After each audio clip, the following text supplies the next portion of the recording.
The rain was soft the night I decided to disappear. I stood on the porch of the little cedar house I'd rented for 3 months under the name Clara Wren, watching silver needles of water stitch the pine trees to the dark. My real name, Evelyn Marlowe, was folded away like a photograph I no longer deserved to look at. Behind me the single lamp glowed amber, throwing my shadow across the braided rug my mother had taught me to weave when I was 9. I was 28 now, and the only thing I could still make with my hands was distance.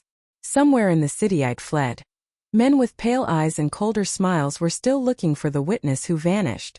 The marshals had promised a new life, a new name, a quiet town no one had ever heard of. Blackthorn Hollow. Population 412. They said I'd be safe here until the trial. They never said I would feel this hollow inside my own skin. I pressed my palm to the window glass and whispered the lie I'd been repeating for weeks. "You are safe now, Clara."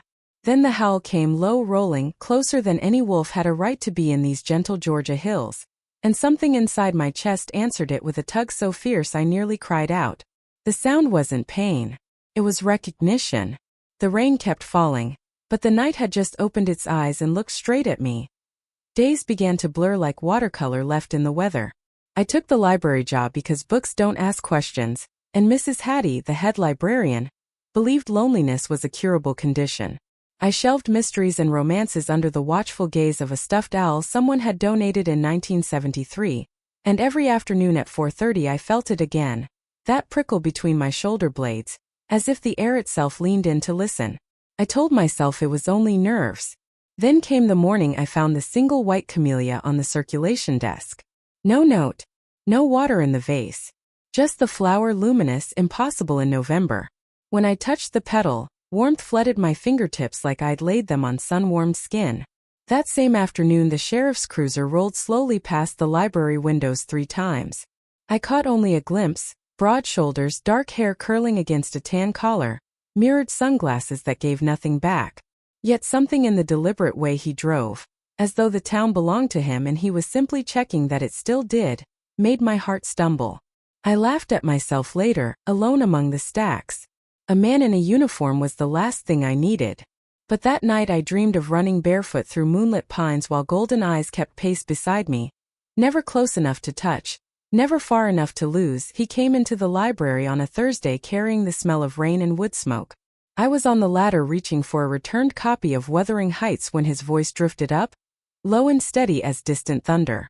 "Careful up there, Miss Wren. Those top shelves have a mean streak."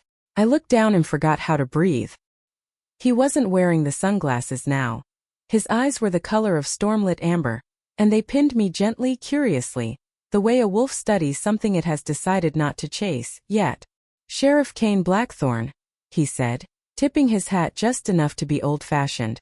"Thought I'd introduce myself proper. Folks say you're new." His hand swallowed mine when we shook, warm, calloused, careful. Electricity raced up my arm and settled behind my ribs like a second heartbeat. We talked about overdue books and the upcoming Harvest Festival, safe topics, but every word felt laced with something unspoken. When he left, the camellia I'd pressed between poetry volumes had vanished from my pocket, and in its place lay a single black feather, soft as midnight. I stood in the quiet aisle long after the door chimed shut, wondering how a man I'd met for 3 minutes could make the world feel both larger and smaller at the same time. The dreams grew teeth. I ran through forests that smelled of jasmine and gunpowder while a voice I almost recognized called my name, not Clara, never Clara, but something older, something that belonged to me before witness protection, before fear. I woke gasping, sheets tangled, moonlight striping the floor like bars.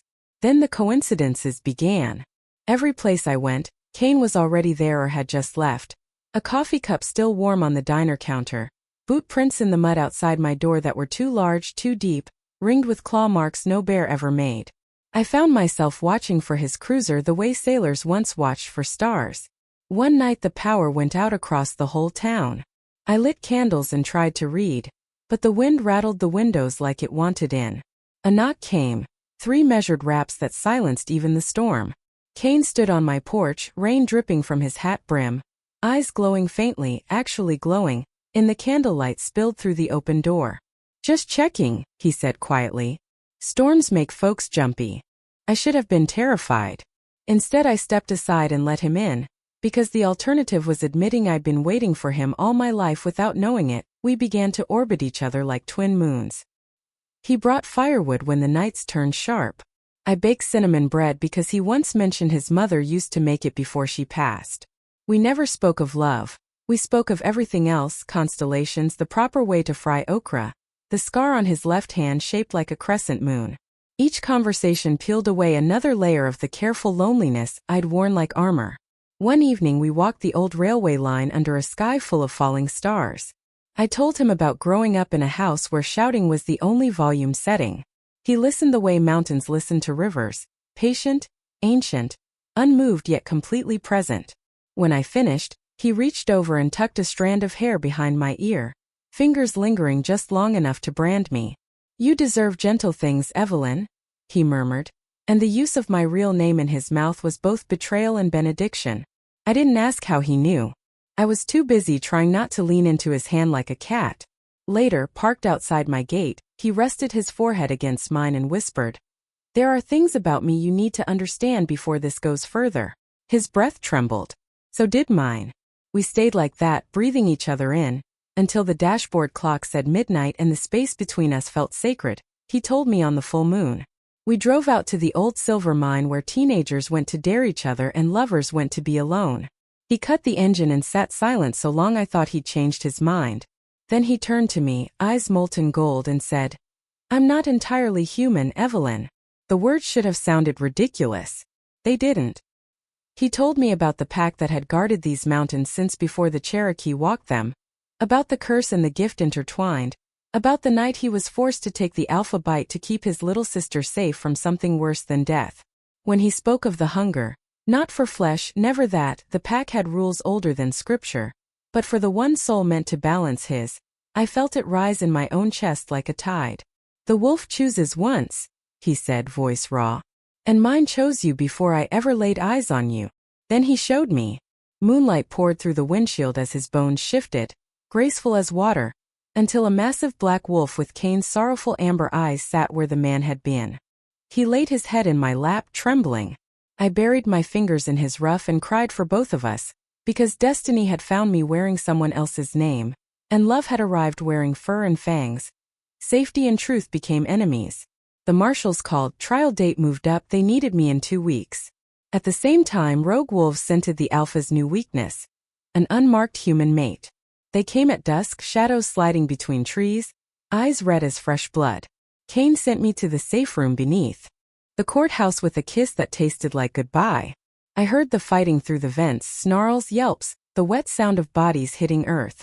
When it ended, Cain limped inhuman again, shirt torn, blood painting his ribs, and told me the council had ruled. If I left for the trial, the bond would snap and likely kill us both. If I stayed without completing the mating rite under the next moon, the rogues would keep coming until the town burned. "I won't force you," he said, kneeling though it cost him pain. "But I won't lie. I'm terrified of a world without you in it." For the first time since I was 17 and watched my father bleed out on our kitchen tile, I wanted to fight instead of run. Yet running was the only thing that had ever kept me alive. I found the letters in his mother's Bible, hidden behind the marriage records. She had been human too, promised to a cruel alpha generations back, rescued by Cain's father who defied pack law and paid with exile. Every generation since, the Blackthorn alpha was born with the mark, a crescent scar on the left hand, and the curse that his true mate would be human, fragile, and hunted. Cain had sworn never to claim his mate, never to risk another woman the way his father had risked his mother. That was why he became sheriff, to protect without possessing. Until me. Reading those faded pages, I understood the weight he carried. The way he touched me like I was made of spun glass and starlight. That night I went to him in the moonlight-drenched kitchen where he sat cleaning a wound he wouldn't let me see. I took the cloth from his hand, pressed my forehead to his and said, "I'm not your mother. And you're not your father. We get to write the ending this time." He made a sound like a sob and a prayer combined, and held me so tightly I felt his heart trying to climb inside my chest where it belonged. They came for me anyway. The rogue leader, a scarred gray wolf named Mercer who believed humans weakened the bloodline, snatched me from the library steps at closing time. Cain tracked us through a night of sleeting rain, but Mercer had planned it. Silver chains, a circle of mountain ash, an old Cherokee binding spell bought with blood money. He wanted Cain to watch me die slowly, to break the alpha so completely the pack would fall. Hanging in those chains, lungs burning with every breath, I looked into Mercer's crimson eyes and understood hatred born of fear. Cain arrived just before dawn, half mad with the nearing moon, and for the first time I saw the monster everyone whispered about. Eyes feral, claws fully extended, voice a growl that shook the cavern walls. But even then he fought with precision, refusing to lose himself, because losing himself meant losing me. Mercer lunged for my throat. Cain took the blow meant for me, silver tearing into his shoulder, and I screamed loud enough to shatter something inside the spell circle. The mountain ash burst into flame. The chains fell. And I ran not away but toward the wolf who had become my entire world. We faced each other in the clearing where dawn bled rose and gold across the snow. Cain was bleeding heavily, silver poisoning turning his veins black, but he dropped to his knees anyway. "Complete it or let me go," he rasped. "I won't survive half a bond much longer, and I won't drag you into death with me." Around us the pack gathered, some loyal, some wavering, waiting to see if love could rewrite law older than their grandfathers' grandfathers. I looked at the man who had given me back my name, my courage, my heart, and I understood choice and destiny weren't enemies after all. They were dance partners. I walked forward, pressed my bleeding palm, cut deliberately on his claw, to the wound over his heart, and spoke the words his mother had written in the Bible margin a lifetime ago. "Where you go, I go. Your people, my people. Your fate, my fate." The bond snapped into place like the final piece of a constellation. Golden light pouring from our joined hands, knitting flesh, burning out poison, sealing us together louder than any vow spoken in a church. Mercer turned and ran. The pack lowered their heads, not in defeat but in recognition. The alpha had chosen, and the moon herself approved. The trial came and went without me. Turns out when an entire werewolf pack decides to testify, politely in human form, with the sheriff's badge gleaming on every chest, federal prosecutors suddenly discover new evidence that doesn't require a terrified witness. The men who hunted me went down for life. I stood on the courthouse steps the day sentence was read, Cain's ring. He'd carved it himself from the first silver bullet he ever survived, heavy and perfect on my finger. That night the pack ran under the biggest moon I'd ever seen, and for the first time I ran with them, not as wolf but as something else entirely. The heart that kept the beast gentle, the anchor that kept the man whole. When we finally collapsed in a tangle of limbs and laughter on the ridge above town, Cain shifted back, pulled me against his chest and whispered, "You were never my secret bride, Evelyn Blackthorn. You were my salvation wearing borrowed courage." I kissed the scar on his hand and felt the bond sing between us, bright as eternity. Years later, children with my smile and his amber eyes chase fireflies across the same porch where I once stood planning to disappear. The cedar house is bigger now, painted soft blue, wrapped in jasmine that blooms even in winter. Tourists come for the Harvest Moon Festival and whisper about the handsome sheriff and his quiet wife who can calm the wildest storm with a single look. They don't know the truth, and that's all right. Some stories are safer as legends. Tonight the moon is new, dark and private, the way first kisses should be. Cain finds me in the garden where the white camellias still bloom out of season. He doesn't speak. He simply slips his arms around me from behind, rests his chin on my shoulder, and we stand there breathing in unison while the stars wheel overhead. Somewhere inside, our youngest sings herself to sleep with a lullaby about wolves who learn to love like humans. I close my eyes and feel the bond humming contentedly, a river that found its sea. Safety, it turns out, was never a place I ran to. It was the moment I stopped running and chose to stand beside the one who would burn the world down before he let it hurt me again. The night wraps us gently, and in the quiet I understand the truest magic of all. Love that refuses to let fear write the ending. Above us the first star appears, bright, steady, ours, and I smile, because some souls are simply destined to find each other, no matter how many names they have to lose along the way.